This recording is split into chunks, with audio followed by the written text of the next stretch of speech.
Hi friends, ఈరోజు bread వడలు చేసినాము. మీరు కూడా చూద్దాం రండి ఎలా చేయాలో.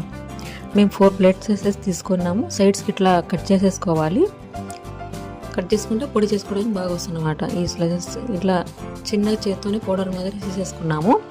బ్రెడ్ అంతా ఇట్లా ఆ పౌడర్లో కొద్దిగా బియ్యం పిండి వేసుకున్నాను.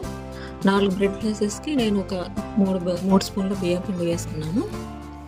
అందులో కొద్దిగా ఉప్పు, వంట సోడా వేసుకొని బాగా కలుపుకోవాలి.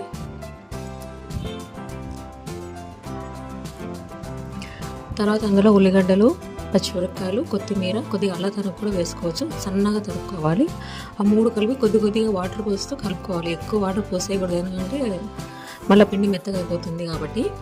ఒక పక్క ఆయిల్ హీట్ అవ్వడానికి పెట్టుకొని ఇట్లా ముద్దలాగా చేసుకున్న తర్వాత చేతికి కొద్దిగా ఆయిల్ రాసుకొని వడల మాదిరిగా నెమ్మదిగా ప్రెస్ చేసుకోవాలి. చాలా సింపుల్గా అయిపోతుంది, అంటే ఒక 15 మినిట్స్లో అయిపోతుంది. సాయంత్రం పూట స్నాక్స్ లాగా కూడా చేసుకోవచ్చు, బాగుంటుంది. Simple snacks. ఆయిల్ బాగా హీట్ అయిన తర్వాత కొద్దిగా సిమ్లో పెట్టి వేయించుకుంటుండాలా, లేకుండా పైన ఒకటే కాలుతుంది, లోపల కాలదు. అందుకే సిమ్ ఎక్కువ తక్కువ చేసుకుంటూ చేసుకోవాలి. ఇంతేనండి, బ్రెడ్ వడలు ఎంత బాగున్నాయి కదా. టేస్ట్ చేసి చూడండి మీరు కూడా. ఇప్పుడు వర్షం పడుతుంది కదా, మీరు కూడా ట్రై చేయండి ఫ్రెండ్స్. బాయ్.